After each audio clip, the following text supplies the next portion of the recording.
Welcome to the good, the bad, and the huh. This is a bonus feature of the Agree to Argue program. And Steve, what is this bonus feature going to be all about? Well, basically, it's going to be about arguments that we think people probably shouldn't use to try to persuade people to believe what they believe, whether it be from a believer's position or a non-believer position. There's a lot of bad arguments out there, and I think we're going to be going over these arguments from our particular individual perspectives of why we both agree they're probably not arguments that should be used. Yeah, and for this particular episode, we're going to talk about what I see to be a frequent objection to ideas, and that is based on the implications of those ideas. So it's true, ideas do indeed have implications, real life implications, but just because we don't like those implications doesn't necessarily mean that the argument that should be a basis for rejecting that particular view.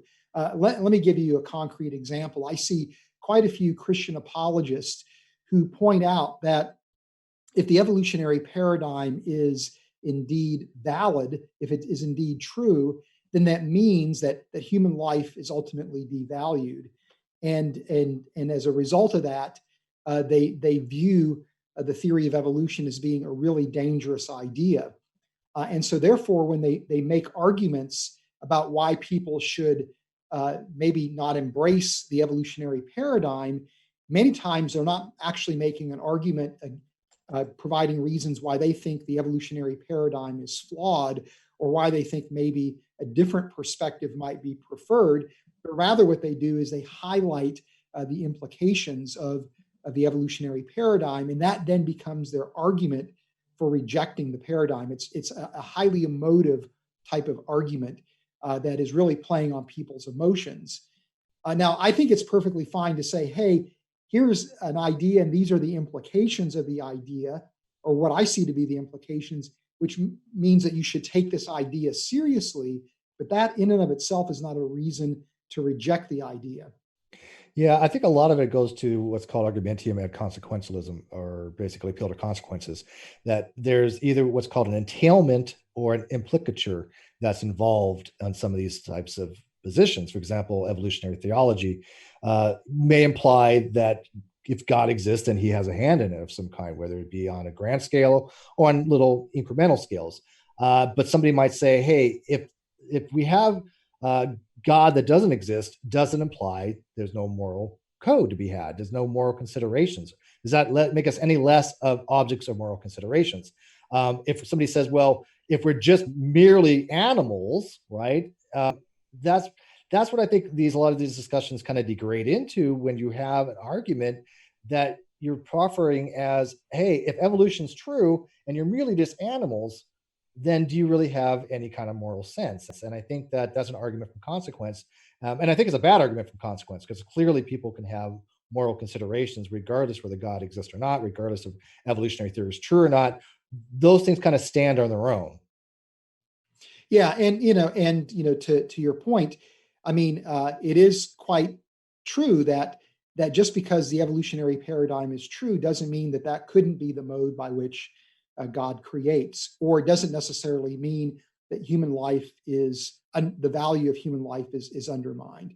But to be fair to people that do adopt that approach, particularly with regard to the evolutionary paradigm, is there are some very outspoken atheists. I wouldn't even say non-theists, but really outspoken atheists who actually go out of their way to make that kind of a point.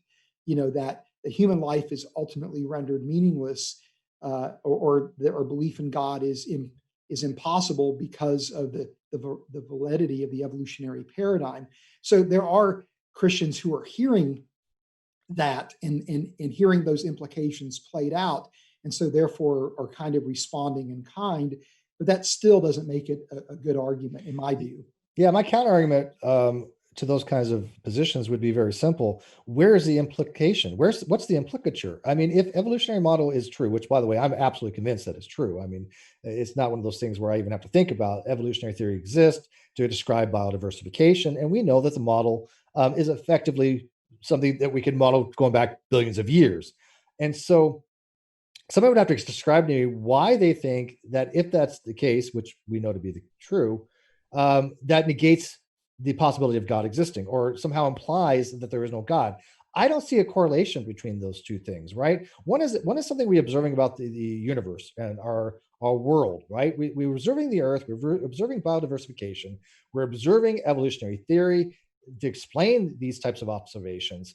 It doesn't have any relevancy whatsoever whether God exists or not, or God is a fundamental explanation, because we're not trying to explain biodiversification by God. At least I should say theists aren't trying to do that. What they're trying to say is biodiversification exists. The evolutionary theory explains it, but what explains everything as a whole? Then they kind of have a regression going back to God as a first cause. That's how I kind of see it. So somebody have to explain to me why there's an implicature of evolutionary theory being true somehow negates the existence of God one way or another. I don't see any correlation.